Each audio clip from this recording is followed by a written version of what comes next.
Thank you, Mr. Chairman. Thanks for holding this oversight hearing.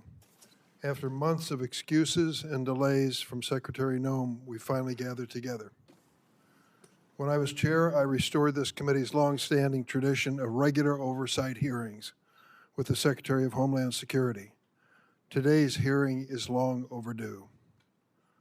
We are joined today by friends and family members of individuals currently in ICE detention or who have been deported. I thank them for traveling here today. Their presence is a reminder that the policies implemented by DHS under your leadership, Madam Secretary, have a devastating impact on the lives of real people. Let me also say a word of those who have been, their families have been the victim of violence by immigrants. Although immigrants as a group commit less crime than native-born Americans, there is no excuse for violence, and what you've gone through is a just terrible situation that I will willingly acknowledge. From my point of view, we need an orderly process at the border to start with.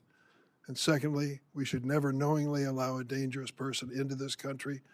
And if someone is in this country seeking citizenship and commits a crime, serious crime, they should be asked to leave or incarcerated. Bottom line, there's a way to deal with immigration that is sensible and humane on both sides.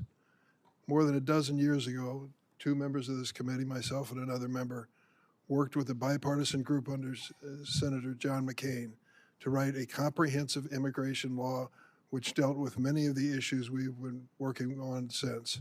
It passed in the United States Senate with over 60 votes, bipartisan, supported by business and labor and religious leaders across the board. Unfortunately, the Republican leadership in the House of Representatives refused to take it up. Had we passed that and made it the law of the land, we could have avoided a lot of the terrible things that have occurred since. Madam Secretary, under your leadership, the Homeland Security Department has been devoid of any moral compass or respect for the rule of law. Without hesitation or remorse, DHS agents have wreaked havoc in our cities. I've seen it in the city of Chicago, and acted with unspeakable cruelty against children, immigrant families, and American citizens. This administration's reckless immigration enforcement campaign is creating fear in communities and eroding the foundational tenets of our democracy. Democrats believe that Congress must do its job and rein in ICE abuses by requiring immigration agents to simply follow the same rules as local police. While Republicans claim the DHS shutdown is putting us at risk, the reality is this administration has engaged in mass layoffs of career national security officials and diverted many others from protecting the homeland of the president's with the president's mass deportation campaign. This is all while Secretary Noem is sitting on an unprecedented amount of appropriated funds, more than the United States Marine Corps. The Republicans in Congress gave her this and gave her virtual decision-making power in terms of the execution of policies. And she is spending nearly $300 million on a fleet of luxury private jets so she can travel in style. Really? Secretary Noem has repeatedly claimed that the department is arresting the, quote, worst of the worst and making American cities safe. In fact, less than 14% of immigrants arrested during Trump's first year back in office had charges or convictions for violent criminal offenses. Less than 14%, 1 out of 7. Immigration agents arrive in cities without consulting local law enforcement.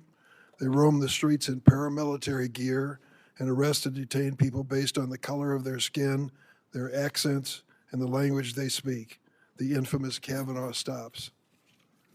That is not a public safety operation. That is a paramilitary occupation. And Secretary Noem has made excessive force the department's default position. In my home state of Illinois, during the so-called Operation Midway Blitz, agents violently attacked, tackled, arrested, and detained immigrants and citizens. They conducted a military-style raid on an apartment complex, kicking down doors and zip-tying children. A Border Patrol agent shot an American citizen, Miramar Martinez, multiple times, 5 times. She miraculously survived. After the incident, the agent bragged on the internet, 5 shots, 7 holes. And this administration didn't just shoot her 5 times. They called her a domestic terrorist, tried to prosecute her on trumped-up charges that were ultimately withdrawn, and fought the public release of evidence in her case. In Minnesota, your agents shot and killed Renee Good and Alex Preddy, 2 American citizens. And as their families struggle with these horrible tragedies, they had to fight baseless accusations of domestic terrorism from Secretary Noem, the head of the agency responsible for their loved one's death. The department has also translated the president's racist attacks into immigration policy. President Trump has repeatedly called Somali immigrants, and I quote, garbage, and said that he doesn't want immigrants from what he calls, and I'm going to clean this up, S-hole countries. I heard him say that in the Oval Office repeatedly. Secretary Noem responded to what she called, quote, a full travel ban on every damn country that's been flooding our nation with killers, leeches, and entitlement junkies. It just so happens that every country covered by the Trump-Noem ban has a majority non-white population. Earlier this month, the Trump administration deployed border czar Tom Homan to Minneapolis, supposedly to end Operation Metro Surge. The president is reading his sinking poll numbers and finally recognized the American people are sick and tired and fed up with this heavily armed, masked secret police agents causing chaos in our cities. But the reality is the administration has not backed down from Stephen Miller's 3,000 person a day arrest quota. Meeting this quota is impossible without continuing indiscriminate enforcement. There simply are not enough of the so-called worst of the worst to do it. ICE agents are even arresting trafficking survivors like Luna, who was abused for years. In February 2025, the Trump DHS found Luna's application for a trafficking visa was bona fide. Today, Luna is still in detention. DHS has launched a cruel scheme to purchase massive warehouses for detaining immigrants, some designed to hold 8,000 people. To put that in perspective, our largest federal prison holds 4,000. Listen to what the U.S. Conference of Catholic Bishops said about this. The thought of holding thousands of families in massive warehouses should challenge the conscience of every American.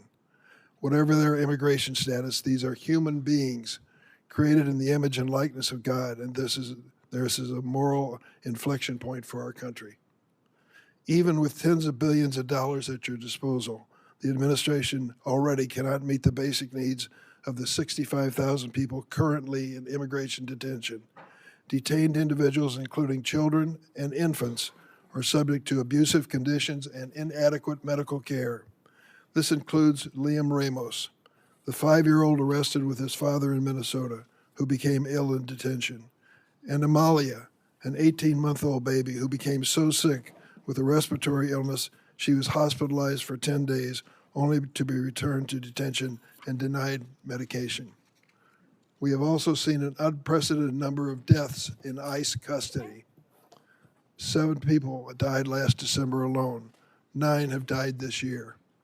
This includes Geraldo Lunas Campos, who was choked to death by guards.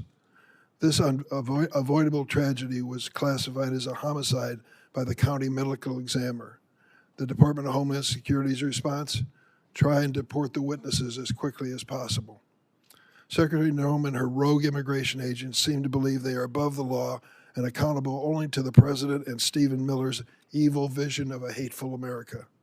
Chief Judge Patrick Schultz of Minnesota, a Republican appointee, found that ICE violated at least 96 court orders in Minnesota in January, the month of January alone, which he said was, quote, likely more than some federal agencies have violated in their entire existence.